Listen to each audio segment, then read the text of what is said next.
الحمدللہ، اللہ تعالیٰ کا لاکھ لاکھ شکر ہے کہ مالک الملک نے اپنی یاد کی توفیق اور موقع عطا فرمایا۔ لاکھوں اور کروڑوں درود حضرت محمد مصطفیٰ صلی اللہ علیہ وآلہ وسلم پر، جن کے طفیل مالک الملک نے یہ مہربانی عطا فرمائی۔ سامعین کرام، اللہ تعالیٰ نے قرآن پاک میں ارشاد فرمایا، اعوذ باللہ من الشیطان الرجیم، بسم اللہ الرحمن الرحیم،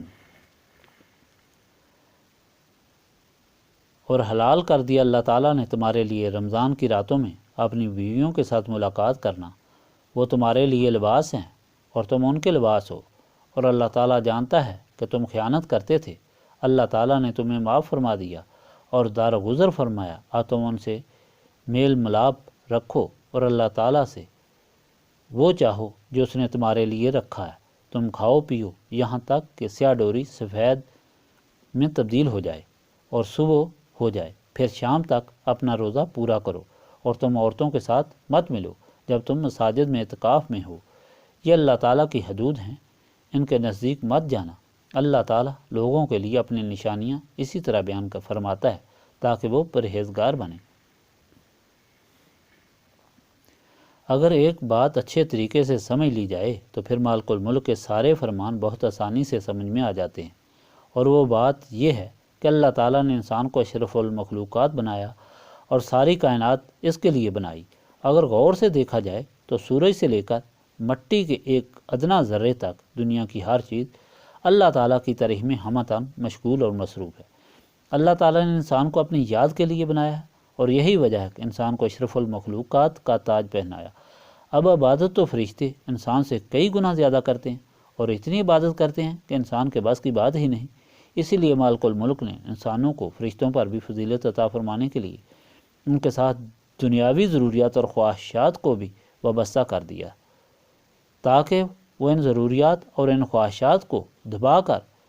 ان کے خلاف جہاد کر کے اپنے مالک کی محبت میں زندگی گزاریں، اور اس طرح وہ حقیقتاً اشرف المخلوقات بن جائیں۔ مالک الملک نے انسان کو صحیح اشرف المخلوقات بنانے اور ثابت کرنے کے لیے اس کی مدد فرمائی، تاکہ وہ شیطان اور نفس کے خلاف جہاد میں کامیاب ہو جائے، اور اس جہاد میں کامیابی کے لیے اللہ تعالیٰ نے انسان کی مدد کے لیے اپنے انبیاء اور اپنے کتب نازل فرمائیں، جنہیں کتب سماوی کہا جاتا ہے۔ کتب سماوی میں اللہ تعالیٰ نے تمام قوانین اور زندگی گزارنے کے طریقے بتائے کہ کس طرح انسان صحیح معنوں میں انسان بن سکتا ہے اور صحیح بندگی کی زندگی گزار سکتا ہے۔ اللہ تعالیٰ نے انبیاء کو وہ نور عطا فرمایا جس کی طاقت سے ہی انبیاء مخلوق خدا کے دلوں کو نفس اور شیطان کی وجہ سے جو سیاہی تھی اسے دور فرمایا اور اللہ تعالیٰ کا بندہ بنایا۔ ساری کتب سماوی کی جو تعلیم ہے وہ ساری کی ساری قرآن پاک میں رکھ دی گئی، اور یہ قرآن پاک جو اللہ تعالیٰ کی آخری کتاب ہے، اس کے ذریعے اللہ تعالیٰ کے آخری نبی حضرت محمد صلی اللہ علیہ وآلہ وسلم نے مخلوق خدا کو ہدایت دکھائی، پڑھائی، سکھائی اور سمجھائی، اور اس طرح اس نور نبوت سے اللہ تعالیٰ نے مخلوق خدا کو پاک کرنے کے لیے آپ صلی اللہ علیہ وآلہ وسلم کو عطا فرمایا تھا۔ ان کے سینوں کو بھی پاک فرمایا اور اپنے غلاموں کو پاک کر کے اللہ تعالیٰ کے صحیح پاک اور نیک بندے بنایا۔ قرآن پاک کی یہ تعلیم جس میں انسان کی زندگی سنوارنے کے لیے اللہ تعالیٰ کے قوانین ہیں، یہ قیامت تک کے لیے ہے، اس لیے کہ اس تعلیم کی ضرورت قیامت تک کی نسلوں کے لیے ضروری ہے، اس لیے اس کا پڑھنا ضروری ہے، لیکن اس کو پڑھانے اور سمجھانے کے لیے کسی انسان کی ضرورت ہوتی ہے، اور اس کے پڑھنے اور سمجھنے کے لیے بھی ایسے انسان کی ضرورت ہوتی ہے جس کے سینے میں وہ نور ہو، جس نور سے نبی پاک صلی اللہ علیہ وآلہ وسلم نے مخلوق خدا کو پاک فرمایا۔ یعنی دوسرے لفظوں میں وہی لوگ قرآن پاک سمجھ سکتے ہیں، اس پر عمل کر سکتے ہیں جو نسبت رسولی صلی اللہ علیہ وآلہ وسلم رکھتے ہیں۔ اگر سینے میں نسبت رسولی صلی اللہ علیہ وآلہ وسلم اور نور نبوت نہ ہو تو یہی قرآن پاک بہت سے لوگوں کی گمراہی کا سبب بن سکتا ہے، جس طرح کہ قرآن پاک نے خود اطلاع دی۔ اللہ تعالیٰ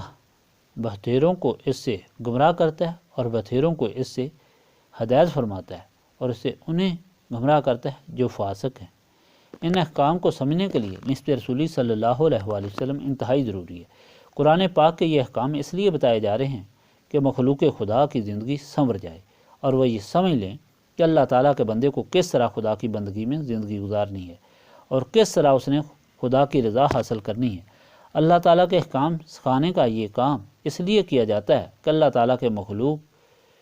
کی زندگی سنور جائے، اور اللہ تعالیٰ کی مخلوق کی زندگی کو سنوارنا اللہ تعالیٰ کی مخلوق کی خدمت ہے، اور یہ اللہ تعالیٰ کو سب سے زیادہ راضی کرنے کا اور اللہ تعالیٰ کا قرب حاصل کرنے اور اللہ تعالیٰ کی غلامی حاصل کرنے کا ذریعہ ہے، اور اس ساری کوشش کا یہی مدعا ہے۔ حیوان سے انسان بننے کے لیے، اللہ تعالیٰ کا صحیح بندہ بننے کے لیے عقائد کی درستگی ضروری ہے۔ وہ عقائد کیا ہیں جو آپ کے سامنے بیان ہو چکے ہیں، پھر وہ سارے قوانین آپ کے سامنے بیان کیے گئے ہیں کہ کس طرح اللہ تعالیٰ نے بتایا کہ تم کس طرح زندگی گزارو، کیا کام کرو، تم مخلوق میں کس طرح رہو، اور پھر اس کا اصل مدعا جو بیان کیا گیا جس کا نام دعا ہے، آپ کے سامنے دعا کی فضیلت، دعا کی کیفیت، دعا کی حقیقت، دعا کی ضروریات بیان کی گئیں، اور آپ کو یہ بتایا گیا کہ دعا ضرور پوری ہوتی ہے، اور دعا سب سے بڑی بندگی اور سب سے بڑی عبادت ہے، اور دعا نہ کرنے والا سب سے زیادہ محروم ہوتا ہے کیونکہ وہ متکبر سمجھا جاتا ہے۔ حدیث پاک میں ہے جس کو دعا کی توفیق ملی اس کے لیے رحمت کا دروازہ کھل گیا۔ نبی پاک صلی اللہ علیہ وآلہ وسلم نے فرمایا، اگر جوتے کا ایک تسمہ تمہارا گم ہو جائے یا ٹوٹ جائے تو وہ بھی تم اللہ تعالیٰ سے مانگو۔ اللہ تعالیٰ سے مانگنا اللہ تعالیٰ کو راضی کرنے کا ایک ذریعہ ہے۔ اللہ تعالیٰ سے دعا کرنا اپنی عاجزی، اپنی بندگی، اپنی مخلصی اور اللہ تعالیٰ کی شان لطف و عطا کا اظہار ہے۔ اب آپ کے سامنے جو اللہ تعالیٰ کا ارشاد پاک بیان کیا گیا ہے، یہ بھی پہلے والے ارشاد پاک کی تشریح اور تفصیل ہے کہ زندگی کس طرح گزارنی ہے۔ میں نے آپ کو یہ بتایا تھا کہ اللہ تعالیٰ کے ہاں بندے کے اعمال میں سے سب سے زیادہ محبوب عمل روزہ کا ہے، اور اسی کے لیے اللہ تعالیٰ نے فرمایا کہ روزہ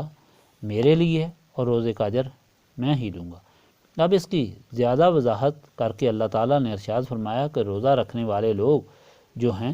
وہ کسی غلط فہمی میں گرفتار نہ ہو جائیں کہ روزے صرف ہم ہی پر فرض کیے گئے ہیں۔ اللہ تعالیٰ نے فرمایا کہ روزہ پہلی امتوں پر بھی فرض تھا۔ پہلی امتوں کا روزہ ایک شام سے دوسری شام تک ہوتا تھا، اور روزہ رکھنے کے بعد اگر کسی کی آنکھ لگ جاتی تو بیدار ہونے پر اس پر کھانے پینے کی چیزیں حرام ہو جاتی تھیں۔ اسے روزہ افطار کرنے کے لیے اگلی شام کا انتظار کرنا پڑتا تھا۔ مسلمانوں پر جب روزے فرض کیے گئے تو ان کا دورانیہ سحری سے غروب آفتاب تک ہوتا تھا، لیکن اگر افطاری کے وقت کسی کی آنکھ لگ جاتی تھی تو آنکھ کھلنے پر اگلی سحری تک اس پر کھانے پینے کی چیزیں حرام ہو جاتی تھیں۔ اس طرح رات کو بیوی سے مباشرت بھی ممنوع تھی۔ اس سے نبی پاک صلی اللہ علیہ وآلہ وسلم کے غلاموں کو دشواریاں پیش آتی تھیں۔ اللہ تعالیٰ مخلوق کے لیے آسانیاں چاہتا ہے، دشواریاں نہیں چاہتا۔ ایک مرتبہ ایک صحابی حضرت سراقہ بن قیس انصاری جو اپنی بسر اوقات محنت اور مزدوری پر کرتے تھے، ایک دفعہ محنت کر کے تکلیف اٹھا کر گھر پہنچے تو روزہ کھولنے کا وقت آیا۔ روزہ کھولا اور بیوی سے کھانا مانگا۔ وہ کھانا لانے کے لیے گئی، وہ چونکہ بہت تھکے ہوئے تھے اس لیے آنکھ لگ گئی۔ بیوی پہنچی، اس نے جگایا، کھانا پیش کیا تو انہوں نے فرمایا کہ اب تو میرے لیے روزہ بند ہو گیا کیونکہ میری آنکھ لگ گئی تھی۔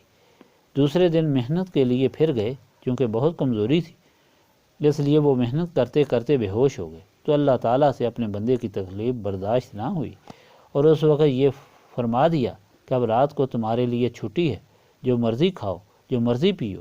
وہ سارے کام جو دنیاوی ہیں اور روزے کی وجہ سے دن میں تمہارے لیے بند ہیں،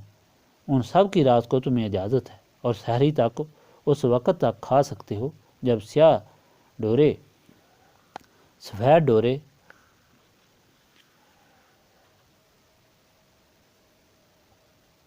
میں تمیز ہو جائے۔ جب یہ حکم ہوا تو حضرت عدی بن حاتم نے ڈورے یعنی 2 دھاگے، ایک کالا اور ایک سفید، اپنے سرہانے رکھ لیا کہ میں اس وقت روزہ بند کر دوں گا جب ان میں فرق معلوم ہوگا۔ اس کو دیکھتے رہے، فرق معلوم نہ ہوا۔ صبح نبی پاک صلی اللہ علیہ وآلہ وسلم کی خدمت میں حاضر ہوئے اور یہ کیفیت بیان کی۔ حضور پاک صلی اللہ علیہ وآلہ وسلم نے فرمایا کہ تم نے غلط سمجھا، یہ تو مثال تھی۔ سیاہ ڈورے کا مطلب یہ ہے کہ جو آسمان کے اوپر سیاہ لکیر ہوتی ہے، جب آسمان کی وہ سیاہ لکیر سفیدی میں بدل جائے اس وقت روزہ بند ہو جاتا ہے۔ اب یہاں ایک بات سمجھنے والی ضروری ہے، اکثر لوگ یا جانتے نہیں یا سمجھتے نہیں، اور وہ ہمیشہ یہی زور دیتے ہیں کہ روزہ جلدی بند ہو، روزہ اذان سے پہلے بند کر لو۔ رسول پاک صلی اللہ علیہ وآلہ وسلم نے فرمایا کہ میری امت میں اس وقت تک بھلائی رہے گی جب تک وہ افطاری میں جلدی اور سحری میں دیر کرتے رہیں گے۔ نبی پاک صلی اللہ علیہ وآلہ وسلم کے زمانے میں حضرت بلال یا حضرت عبداللہ بن مکتوم اذان دیتے تھے۔ حضرت بلال جلدی اذان دیتے تھے جبکہ حضرت عبداللہ بن مکتوم تھوڑی دیر سے اذان دیتے تھے۔ نبی پاک صلی اللہ علیہ وآلہ وسلم نے فرمایا کہ تم عبداللہ بن مکتوم کی اذان پر روزہ بند کیا کرو، اس لیے کہ یہ صحیح وقت پر تھوڑی صبح ہو جائے تو اذان دیتے ہیں، جبکہ حضرت بلال جلدی دے دیتے ہیں، یعنی روزہ کھولنے میں جلدی کرنی چاہیے اور رکھنے میں دیر کرنی چاہیے، اور اسی میں بھلائی ہے۔ اور بعض لوگ یہ کرتے ہیں کہ روزے پر ہی روزہ رکھ لیتے ہیں۔ نبی پاک صلی اللہ علیہ وآلہ وسلم نے فرمایا یہ بھی ممنوع ہے، جو حکم دیا گیا ہے اس کے مطابق عمل کرنا چاہیے۔ پھر یہ فرمایا گیا کہ اگر تم اعتکاف میں ہو تو تم پر بیویوں کے ساتھ مباشرت کرنے پر پابندی ہے۔ اعتکاف دراصل وہ عمل ہے کہ انسان ساری دنیاوی چیزوں سے تعلق توڑ کر خدا کی طرف متوجہ ہو جاتا ہے، اور اس طرح اس کے باطن میں انوار و تجلیات کا نزول ہوتا ہے، جیسا کہ فرمایا گیا، اور اپنے رب کو یاد کرو اور سب سے ٹوٹ کر اسی کے ہو رہو۔ اعتکاف میں رات کو صرف کھانے کی اجازت ہے، اس لیے کہ کھانے کے بغیر زندگی ناممکن ہے۔ باقی تمام دنیاوی کام جو ہیں وہ منع کر دیے گئے ہیں۔ اللہ تعالیٰ نے فرمایا کہ یہ ساری چیزیں روزہ رکھنے کے لیے اس لیے بتائی گئی ہیں تاکہ تم روزے کے فیض سے مستفید ہو سکو۔ سامعین کرام، یہ ساری باتیں سننے، پڑھنے اور سمجھنے کے بعد جو بات یہاں ہوتی ہے وہ یہ ہے کہ مالک الملک رحمان اور رحیم ہے، وہ اپنی مخلوق پر بہت مہربان ہے۔ اس نے مخلوق کو بنایا، اس نے مخلوق کو بہت کچھ عطا کیا، وہ مخلوق کی ہر ضرورت کو پوری فرماتا ہے، وہ مخلوق کو اپنی بارگاہ میں سوال کرنے کی توفیق عطا فرماتا ہے، وہ مخلوق کے سارے سوال پورے کرتا ہے، اور جو اس سے سوال نہ کرے اس پر خفا اور ناراض ہوتا ہے۔ اس نے اپنی مخلوق کے دشمنوں کے خلاف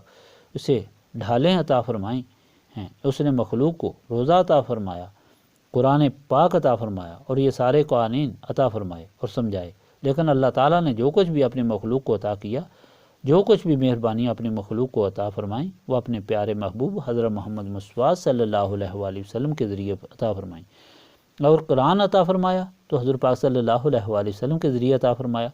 اگر رمضان عطا فرمایا تو حضور پاک صلی اللہ علیہ وآلہ وسلم کے ذریعے، اگر دعا عطا فرمائی تو حضور پاک صلی اللہ علیہ وآلہ وسلم کے ذریعے عطا فرمائی، اگر زندگی گزارنے کا طریقہ سمجھایا تو حضور پاک صلی اللہ علیہ وآلہ وسلم کے ذریعے، اگر مخلوق کو پاک فرمایا تو حضور پاک صلی اللہ علیہ وآلہ وسلم کے ذریعے پاک فرمایا۔ تو معلوم یہ ہوا کہ انسان کو انسان بننے کے لیے حضور پاک صلی اللہ علیہ وآلہ وسلم سے وابستگی کی از حد ضرورت ہے۔ اس وابستگی کے بغیر، جس کا نام نسبت رسولی صلی اللہ علیہ وآلہ وسلم ہے، انسان نہیں رہتا بلکہ حیوان اور حیوان سے بھی بدتر ہو جاتا ہے۔ اور یہی وجہ ہے آپ کو ہمیشہ نسبت رسولی صلی اللہ علیہ وآلہ وسلم کی تلقین کی جاتی ہے اور اس پر زور دیا جاتا ہے، اور نسبت رسولی صلی اللہ علیہ وآلہ وسلم کے لیے سینوں کو صاف کرنے کے لیے آپ کو جمع کیا جاتا ہے اور آپ کو یہاں بٹھا کر اللہ تعالیٰ کی یاد کرائی جاتی ہے تاکہ آپ اس دولت سے مستفید ہو کر اللہ تعالیٰ کے صحیح بندے بن جائیں۔ اللہ تعالیٰ کا یہ فضل و کرم ہے کہ مالک الملک نے ہمیں رمضان شریف کا مہینہ عطا فرمایا اور اس میں جمعۃ الوداع بھی عطا فرمایا۔ رمضان شریف کی کتنی فضیلت ہے۔ رمضان شریف اللہ تعالیٰ کا مہینہ ہے۔ رمضان شریف کے مہینوں کو اللہ تعالیٰ کے نام پر رکھا گیا ہے اور اس کی بہت ہی فضیلتیں اور برکتیں آپ کے سامنے بیان کی گئی ہیں۔ رمضان شریف کی بہت زیادہ فضیلتیں اور برکتیں ہیں، مگر کئی بار جمعۃ المبارک کی فضیلتیں بھی آپ کے سامنے بیان کی جا چکی ہیں کہ جمعہ وہ دن ہے جس دن حضرت آدم کو پیدا کیا گیا، جمعہ وہ دن ہے جس دن حضرت آدم کو جنت میں داخل کیا گیا، جمعہ وہ دن ہے جس دن آدم کی توبہ قبول کی گئی، جمعہ وہ دن ہے جس دن حضرت موسیٰ کو فرعون سے نجات عطا کی گئی اور فرعون کو غرق کیا گیا، اور جمعہ وہ دن ہے جس دن حضرت موسیٰ کو تورات ملی، اور جمعہ کی دیگر لاتعداد فضیلتوں کے علاوہ اللہ تعالیٰ نے حضور پاک صلی اللہ علیہ وآلہ وسلم کی امت پر مہربانی فرمائی اور جمعہ کے دن کی یہ مزید فضیلت بھی رکھی کہ جو شخص جمعہ کے دن دعا کرے اس کی دعا ضرور قبول ہوتی ہے، خطبے اور نماز کے دوران جو دعا کرے تو وہ ضرور قبول ہوتی ہے۔ جمعہ کے دن غروبی آفتاب کے وقت جو دعا کرے وہ دعا ضرور قبول ہوتی ہے، اور جمعہ کی ہر ساعت میں دعا قبول ہوتی ہے۔ جمعہ کے دن جو فوت ہو جائے اسے شہادت کا رتبہ ملتا ہے، اس کے لیے قبر کا حساب معاف ہو جاتا ہے، اور جمعہ کے دن جو حج ہو اسے حج اکبر کہا جاتا ہے، اور 70 حج کا ثواب ہوتا ہے۔ حدیث پاک میں آیا کہ جو شخص جمعہ کے دن صحیح اخلاص سے، صحیح طریقے سے اور توجہ سے غسل اور وضو کر کے مسجد کی طرف جاتا ہے تو اگلے جمعہ تک اس کے سارے گناہ معاف ہو جاتے ہیں۔ اتنا فضیلت والا مہینہ جس میں لیلۃ القدر جیسی عظیم شان رات بھی ہے، یعنی رمضان شریف جب بھی آئے ہمیں اس مہینے کے فیض و برکات سے کما حقہ مستفید ہونا چاہیے اور اس میں زیادہ سے زیادہ عبادت کرنی چاہیے۔ رمضان شریف کا جمعہ کتنی فضیلت اور کتنی عظمت رکھتا ہے۔ پھر جمعۃ الوداع کی بہت زیادہ خصوصیت تو یہ ہے کہ اس میں صلاۃ التسبیح پڑھ کر انسان اگر اپنے گناہوں کی معافی مانگے تو اس کے سارے گناہ معاف ہو جاتے ہیں۔ دوسری خصوصیت اس کا آخری جمعہ زندگی کا بہت بڑا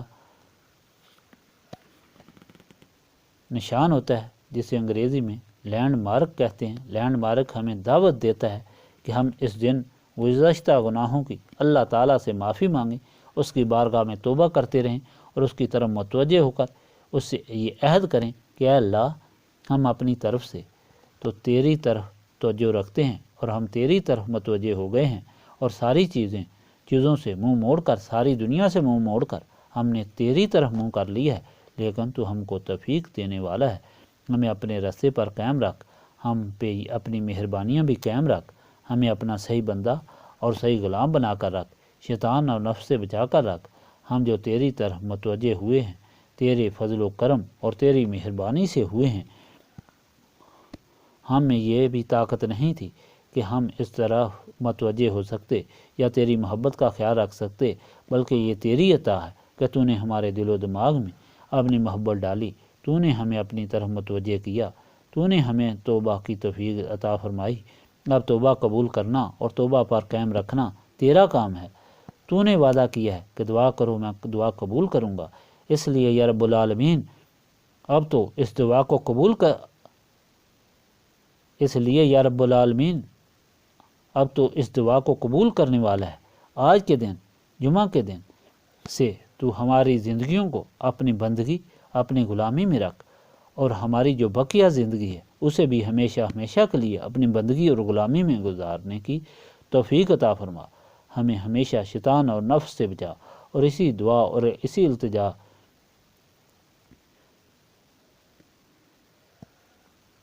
کی ہمیں توفیق عطا فرما۔ اللہم صلی علی سیدنا محمد وعلی آلہ وصحبہ صلاۃ تکون لنا مان من کل خوف، لا الہ الا انت سبحانک انی کنت من الظالمین، استغفر اللہ العظیم الذی لا الہ الا هو الحی القیوم واتوب الیہ، استغفر اللہ العظیم الذی لا الہ الا هو الحی القیوم واتوب الیہ، استغفر اللہ العظیم الذی لا الہ الا هو الحی القیوم واتوب الیہ۔ ربنا تقبل منا انک انت السمیع العلیم وتب علینا انک انت التواب الرحیم۔